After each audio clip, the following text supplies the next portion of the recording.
तो 5वें ट्यूटोरियल में दिलचस्प समस्या है जो समस्या 3 है। हम देख रहे हैं कि आइगन वैल्यूज और आइगन वेक्टर्स का पता कैसे लगाया जाता है, एक तरह से जिसकी चर्चा हमने 5वें ट्यूटोरियल के पहले भाग में की थी। आप आइगन वैल्यूज इक्वेशन लिखते हैं, आइगन वैल्यूज का पता लगाते हैं, फिर आप आइगन वेक्टर्स का पता लगाते हैं और फिर अभी हम कुछ स्मार्ट काम करने की कोशिश करते हैं। विचार करें, एक 3 डायमेंशनल केट स्पेस साथ है समकालिक। प्रश्न में हमारे पास है 3 डायमेंशनल केट स्पेस वेक्टर के साथ या केट जो ऑर्थोनॉर्मल हैं। केट 1, 2 और 3 ऑर्थोनॉर्मल हैं और वे बनते हैं आधार केट के रूप में ऑपरेटर ए के ठीक तथा बी ठीक और ऑपरेटर ए को में दर्शाया गया है ए 0 0 0 माइनस ए 0 0 0 माइनस ए। यह ऑपरेटर ए है। ऑपरेटर बी में जो हमारे पास है बी 0 0 0 0 आई बी 0 पर आई बी 0। ए और बी रियल हैं। पहला ऑपरेटर आप देख सकते हैं, आप केवल आइगन वैल्यू इक्वेशन का उपयोग कर सकते हैं। आपको आइगन वैल्यू इक्वेशन का उपयोग करने की आवश्यकता नहीं है। तो डायगोनल मैट्रिक्स तो आप कर सकते हैं। यहाँ से देखें और कहें कि आइगन वैल्यूज क्या हैं। इसलिए आइगन वैल्यूज माइनस ए होगी। इसलिए ऑपरेटर ए है आइगन वैल्यूज के साथ डिजेनरेट 2 आइगन वैल्यूज के रूप में -a। ठीक, तो हम देखते हैं ऑपरेटर बी तुम नहीं कर सकते इसे जल्दी से जैसा कि हमने ए के लिए किया था। तो चलिए हम लिखते हैं यह किसी रूप में।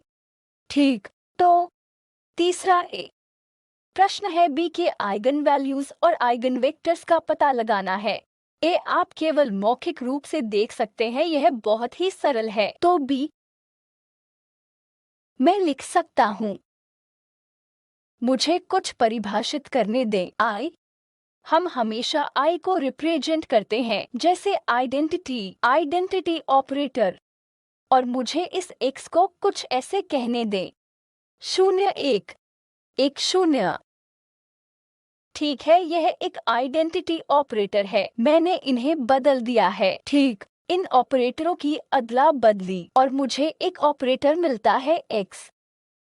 इसलिए यह है ऑपरेटर। यह परिचित लग रहा है, आपने ऐसे ऑपरेटरों को देखा है, वे एक हैं पाउली का मैट्रिक्स में से। तथा अभी मैं कोशिश करूंगा और लिखूंगा ऑपरेटर।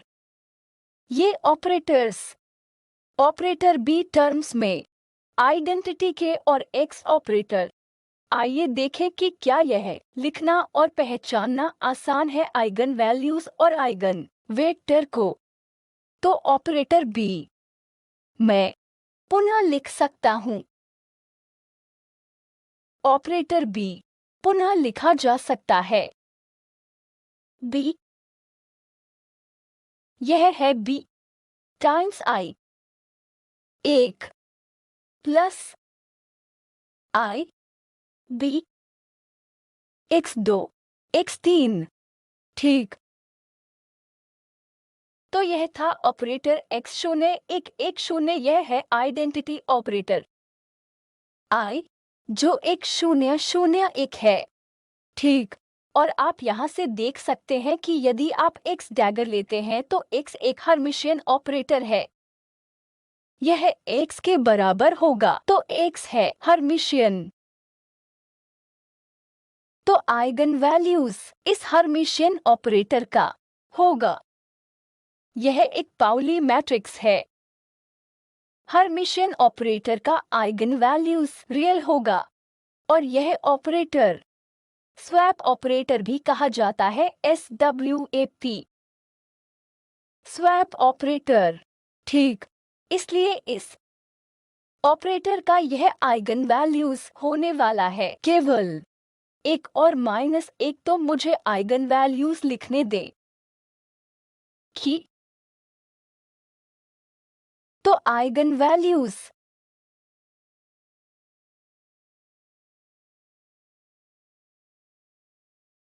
ऑपरेटर x का होने वाला है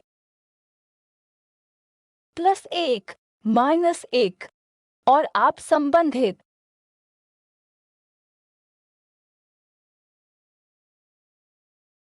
आइगन वेक्टर्स लिख सकते हैं, जैसे आप इस संबंधित आइगन वेक्टर्स को लिख सकते हैं जैसे 1 2 1/√2 केट 1 और 2 के टर्म्स में, ठीक है।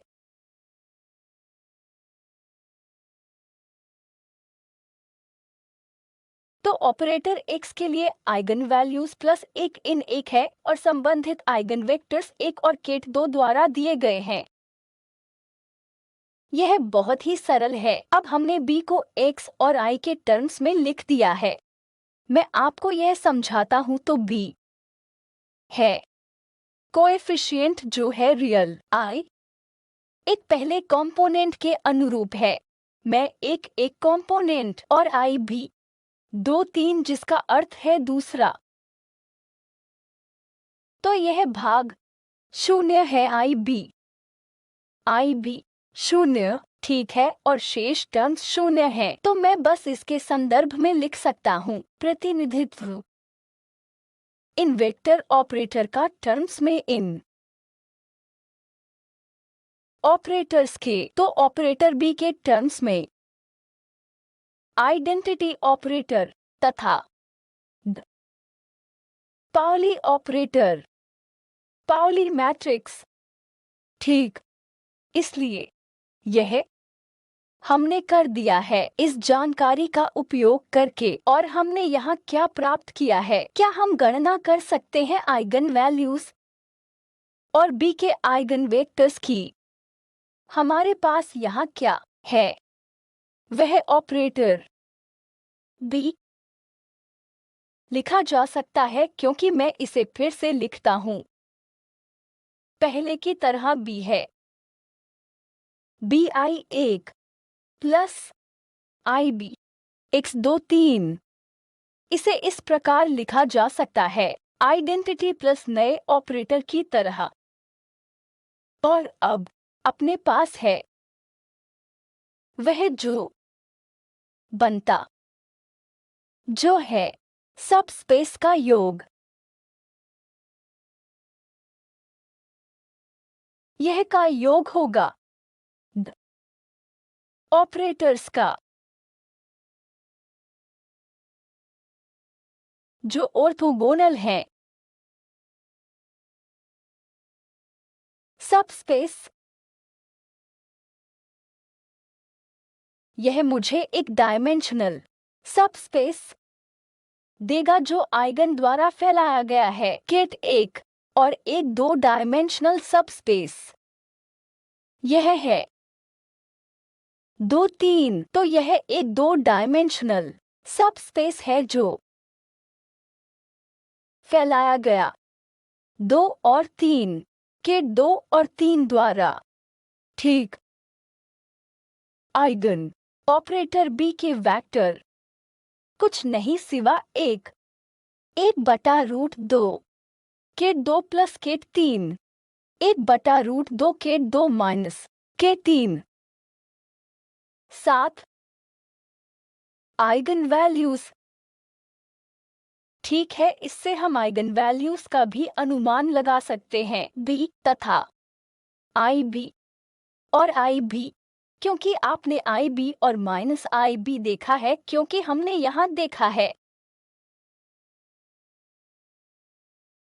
दूसरे पृष्ठ पर इस ऑपरेटर का आइगन वैल्यूज +1 और -1 है। यह एक आइडेंटिटी ऑपरेटर है, इसलिए इसका आइगन वैल्यूज होगा b तथा इस ऑपरेटर के संगत आइगन वैल्यू को हमने नीचे लिखा है। और eigen value eigen vectors operator x का है। यह मात्रा और आइडेंटिटी ऑपरेटर के आइगन वेक्टर्स केट 1 होंगे। इसलिए अभी यकीनन आप देख सकते हैं उस ऑपरेटर b के आइगन वेक्टर्स हैं 1 1 2 + 3 ket 2 + ket 3 by root 2 ket 2 - ket 3 by root 2 और संगत आइगन वैल्यू है b i और -ib। तो आप देख सकते हैं कि ये नॉन डिजेनरेट है, ठीक है। हालांकि वेक्टर ए, क्षमा करें ऑपरेटर ए, आइगन वैल्यूज है a -a, इसलिए यह है एक डिजेनरेट अवस्था या आइगन वैल्यू -a। तो कम्यूटेटर होगा मैट्रिक्स ए को बी से मल्टीप्लाई करें माइनस मैट्रिक्स बी बटा ए। तो अगर आपको मिला ए बी 0 है, फिर ए और बी ऑपरेटर ए और बी कंप्यूटर्स, ठीक। तो यह आपको जांचना होगा, कृपया इन्हें जांचें, ठीक। यह एक सरल अभ्यास होगा, इसलिए मैं इसे आप सभी पर छोड़ता हूँ। अगला ऑर्थोगोनल केट का एक नया सेट ढूंढना है। अब हमारे पास ऑर्थोगोनल केट्स 1, 2 और 3 का एक सेट है जो हमें दिया गया है। आपको ऑर्थोगोनल केट के एक नए सेट का पता लगाना होगा जो दोनों ए और बी के साइमल्टेनियस केट हैं। तो यह तभी संभव है जब यह सत्य हो। तो आपको पता लगाना होगा ए और बी के साइमल्टेनियस आइगन केट। यह संभव है जब ए बी कम्यूट्स करता है तो वे एक साथ 7 आइगन केट बनाते हैं। तो आपको इशारा मिल गया, आइए व्यक्त करें।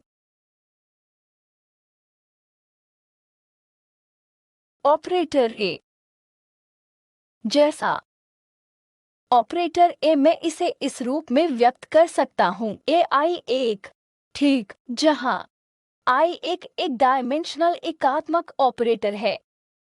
एक डायमेंशनल आइडेंटिटी ऑपरेटर माइनस हमारे पास ए आई 2 3।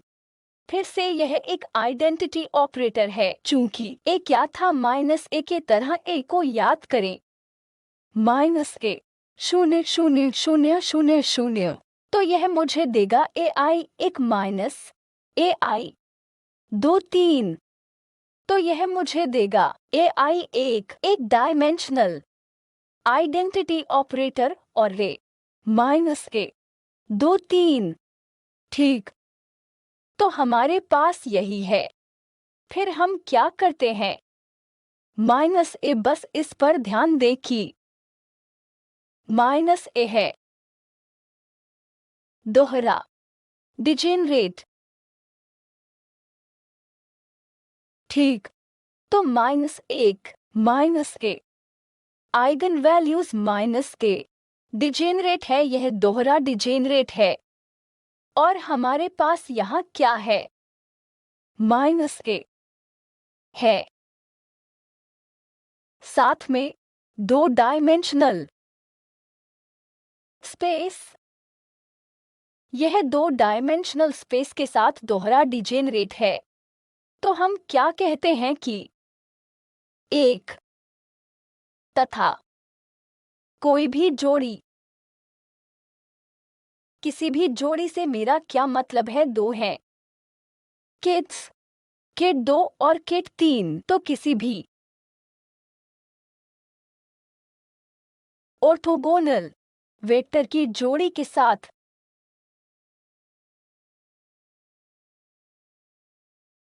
अवधि 2 तथा 3, इसलिए ए में आइगन वैल्यूज एक -a है। यह वही है जो हमारे पास है। और पिछले भाग में मैंने कहा था कि केट एक और कोई भी जोड़ी ऑर्थोगोनल स्पेस वेक्टर का है 2 और 3 के अंतराल में आधार बनेगा। बनेगा, बनेगा। द, आधार का, इसलिए ए के आइगन वैल्यूज हैं स्मॉल ए माइनस स्मॉल ए और माइनस स्मॉल ए, तथा हम उपरोक्त की गणना के लिए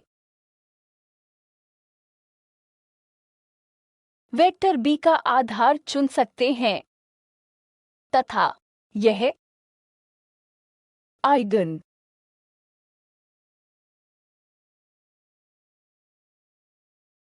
केट होगा या ए का आधार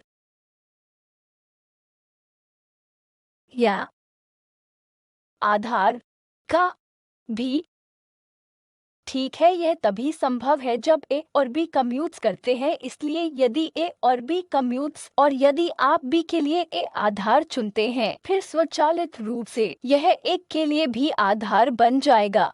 चूंकि बी नॉन डिजेनरेट है, यह है 3 आइगन वैल्यूज बी, आई बी और माइनस आई बी।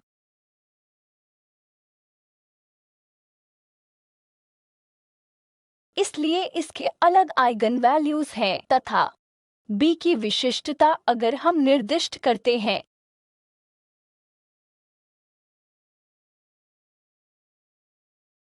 आइगन वैल्यूज बी का, तो यह पूरी तरह से हो सकता है।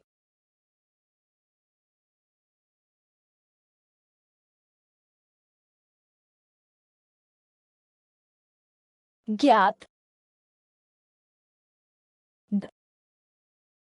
Eigen cat. तो हम यहीं रुकेंगे तथा हम अगली समस्या के साथ जारी रखेंगे। अगले भाग में